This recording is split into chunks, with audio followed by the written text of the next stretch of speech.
Oke, di mata kuliah teori dan metode perancangan bangunan ini sebenarnya terutama di tugas selanjutnya, kalau kemarin sudah kalian mencoba merumuskan masalah, di tugas berikutnya terutama di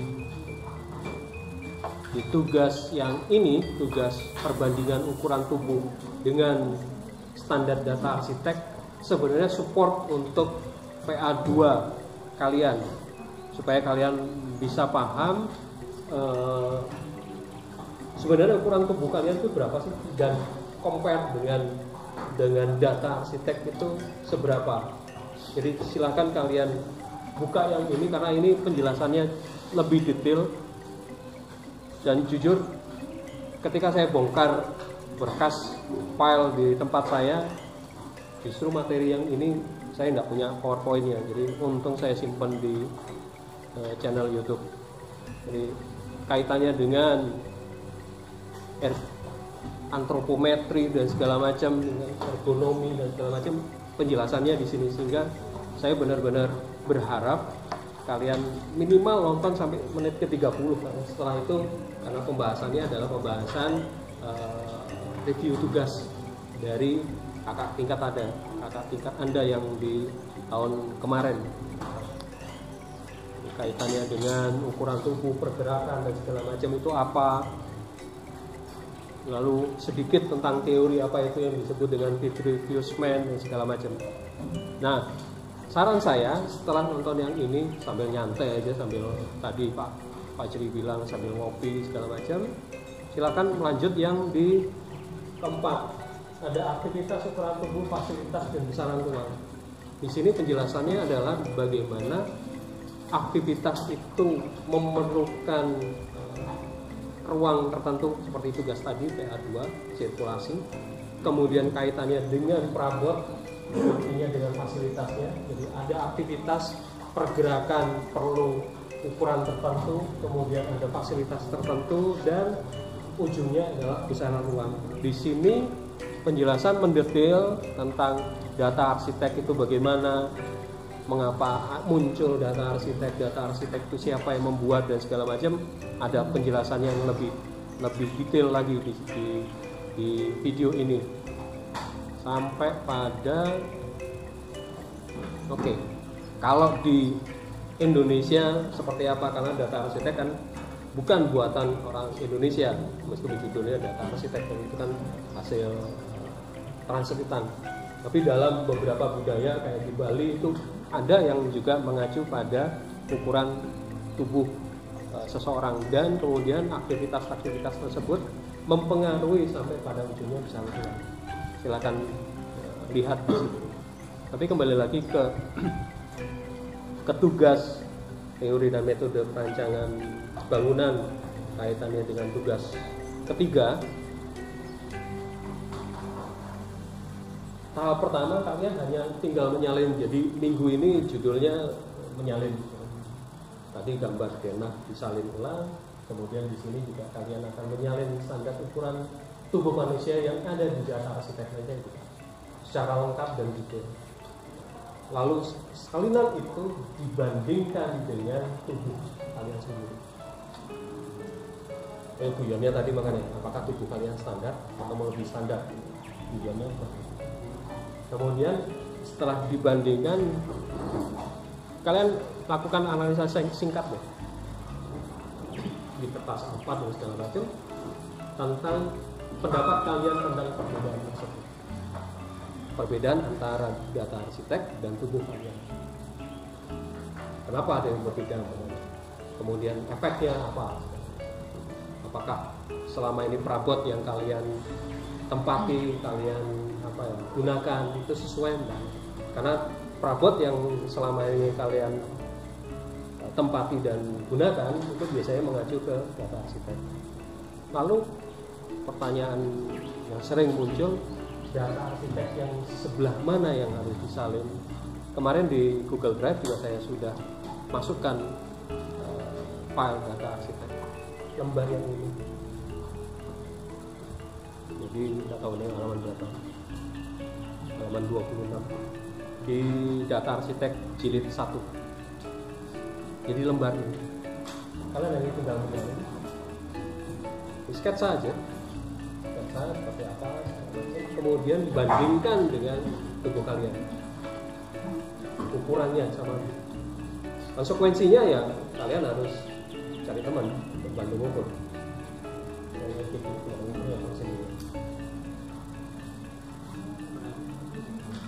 Ya. Oh, berarti kita melakukan aktivitas Yap. gambar. Diukur seberapa? Ya, persis sama, persis sama. Pak, kursinya gimana? Cari lagi mas, sebisa mungkin cari kursi yang tepat, yang mendekati. Kalau ini kan ada perkiraan, jadi jongkok sedikit. Pokoknya persis sama. Ya.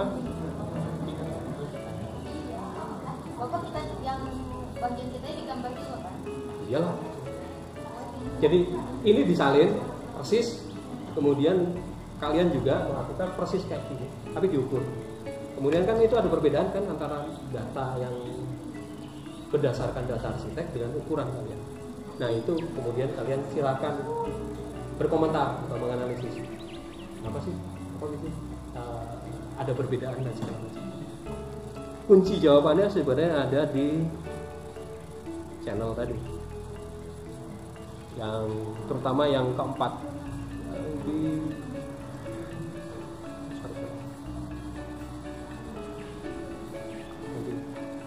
menit keberapa itu? Menit ke-18. Intinya ada di sini. Silakan kalian. Kenapa ini perlu dilakukan? Untuk mempersiapkan kalian di tugas desain PA2-nya, desain ruang personal, ruang singgah personal, sama ruang kerja personal. Kenapa ini penting? Karena ukuran kalian itu menjadi penting. Nanti yang disebut personal, apakah kalian akan menggunakan diri kalian sebagai ukuran ruangan kalian atau menggunakan data arsitek itu kembali ke kalian sendiri. Jadi paham ya kenapa harus mendata aktivitas, melihat, kemudian hari ini kita bongkar efektivitas ruang dan segala macam. Beberapa saya sarankan tolong kira-kira di sketsa saja, tata ulang perabotnya, apakah nambah perabot atau nambah manusia di ruangan tersebut.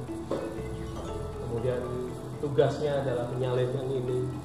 Itu kaitannya menuju ke sebuah proses desain ruang personal. Yang disebut personal diri kalian atau data arsitek itu kembali ke kalian sendiri. Begitu. Jadi kita pelan-pelan kumpulkan pelan-pelan, kemudian baru. Yang di penjelasan ini memang sampai ke besaran ruang karena di RPS memang sampai nanti ada fasilitas ukuran besaran ruang. Dan besaran ruang ini kaitannya apa ya? Kembali lagi ke yang ruang singgah atau ruang kerja personal. Begitu. Apa yang tugas 4, nanti secara saya tunjukkan secara garis besar ya. Tugas 5 nanti tiap person nanti akan membentuk kelompok dan kemudian menata apa yang disebut dengan programming. Karena kalian akan mensketsa alur pikirnya, kemudian yang di sini tata ruang, yang tata ruang kalian akan berkelompok. Usulan ruang personal kalian itu kemudian digabung. Kembali ke sirkulasi, natanya di mana yang disebut zona private, mana zona publik, ruang bersama. Ya. Cukup pecah kepala. Yang ini tugas 5, nanti ada skematik saya tunjukkan yang disebut dengan skematik desain seperti apa. Oke, kalian. Di teori dan metode perancangan ini memang saya buat lebih efektif dengan materi yang memang sudah ada. dan materinya juga dari tahun ke tahun ya lebih sama, kurang lebih sama, tinggal pendalaman dan penekanan ke contoh. Ini hanya penjelasan tambahan. Yap. Gambarnya di kertas ukuran Kertas judulnya A4. Cukup enggak? Terserah. Kalau memang nggak cukup pakai yang logbook nggak apa-apa. Karena gini, dimanapun kertas itu kan akan difoto, masuk ke foto. Jadi semua tugas teori dan metode perancangan bangunan itu masuk ke Google. Di scan artinya ya scan itu macam-macam ya. Pakai scanner atau pakai HP model scan, mode scan kan bisa. Yang penting saya dapat filenya gitu. Pak, berarti analisisnya sekaligus sama dan saran saya data itu lampirkan juga untuk di PA2 karena akan dibutuhkan ketika kalian melakukan perancangan ruang personalnya butuh data. Contoh-contohnya nanti seru ya. Begitu? Pertanyaan?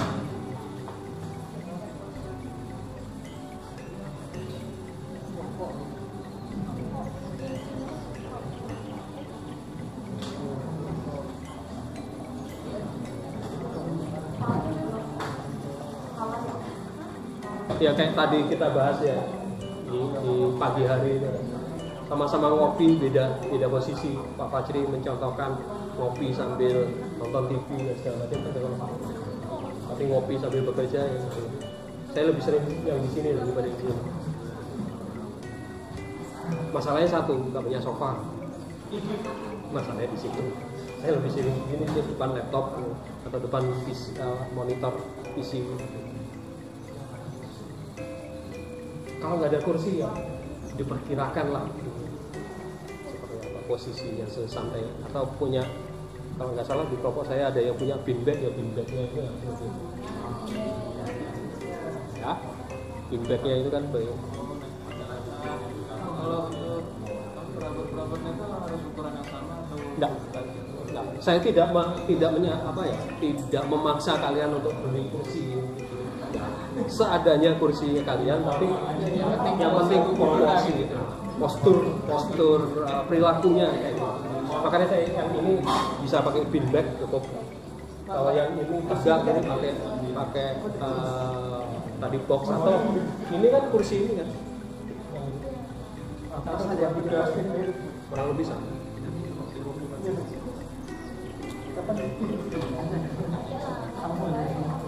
Ya. Ya. Semua milimeter ini. Gak mungkin 90 meter.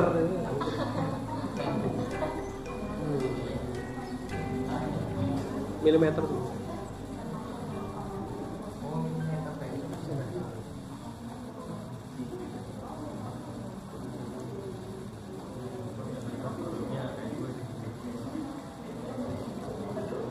Oke, nanti akan terlihat. Jadi kalau di PA2 tadi kalian mulai memperhatikan bahwa ruang kos kalian ternyata mewah, tanda kutip. Persentase itu di atas 60% sirkulasi dan segala macam, ternyata mewah. Kemudian kita lihat badan kalian sendiri. Apakah sesuai mendekati standar ini bagaimana?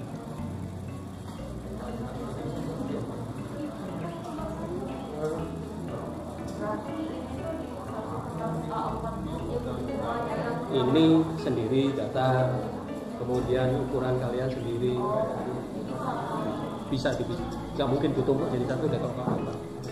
Kecuali kalau kalian pakai yang itu jadi satu mungkin bisa. Ya.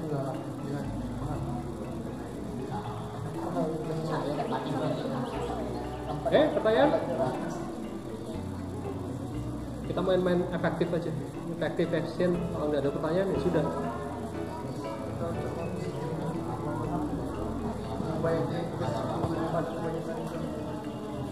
Santai, belum.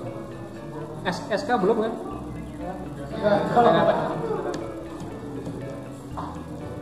Baru semester 2. Ini minggu ke-3.